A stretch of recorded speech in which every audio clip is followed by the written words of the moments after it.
রাজনৈতিক দলগুলোর সঙ্গে আজ আলোচনায় বসছেন প্রধান উপদেষ্টা। অন্তর্বর্তী সরকারের প্রধান উপদেষ্টা ড. মুহাম্মদ ইউনূস রাজনৈতিক দলগুলোর সঙ্গে মতবিনিময় করবেন। শনিবার 31 আগস্ট বিকেলে 3টায় রাষ্ট্রীয় অতিথি ভবন যমুনায় এই মতবিনিময় শুরু হবে। চলবে 8টা পর্যন্ত। দেশের সার্বিক পরিস্থিতি, সংস্কার এবং আগামী নির্বাচন নিয়ে রাজনৈতিক দলগুলোর সঙ্গে সরকারের আলোচনা হবে বলে জানা গেছে। বৃহস্পতিবার 29 আগস্ট সন্ধ্যায় প্রধান উপদেষ্টার প্রেস উইং সূত্রে এ তথ্য জানা গেছে।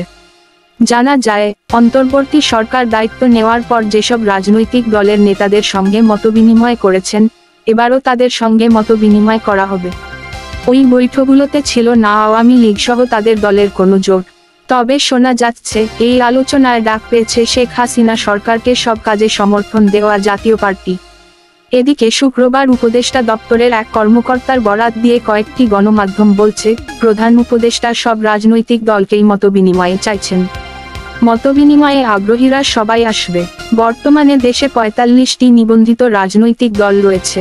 এর বাইরে জামায়াতে ইসলামী সহ অনেক দল ও মোর্চা নিবন্ধনের বাইরে থেকেই রাজনীতিতে সক্রিয়। গত 5 আগস্ট আওয়ামী লীগ সরকারের পতনের 3 দিন পর 8 আগস্ট রাজনৈতিক দলের শীর্ষ নেতাদের সঙ্গে বৈঠক করেন ড. মুহাম্মদ ইউনূস। এদিন তার সঙ্গে বিএনপি, জামায়াতে ইসলামী সহ বিভিন্ন রাজনৈতিক দলের শীর্ষ নেতারা সাক্ষাৎ করেন। তবে ক্ষমতাচ্যুত দল আওয়ামী লীগ বা 14 দলীয় জোটের কেউ বৈঠক করেননি। এরপর বৃহস্পতিবার বিএনপি মহাসচিব মির্জা ফখরুল ইসলাম আলমগীরের নেতৃত্বে তাদের প্রতিনিধি দল বৈঠক করে প্রধান উপদেষ্টার সঙ্গে। দ্রুততম সময়ে নির্বাচনের দাবি তোলা বিএনপি জানিয়েছিল, পরবর্তী ভোটের রূপরেখা নির্ধারণে রাজনৈতিক দলগুলোর সঙ্গে সংলাপ করবেন প্রধান উপদেষ্টা। এর পরপরই প্রধান উপদেষ্টার কার্যালয় জানায়, শনিবার রাজনৈতিক দলগুলোর সঙ্গে মতবিনিময় করবেন ড. ইউনূস।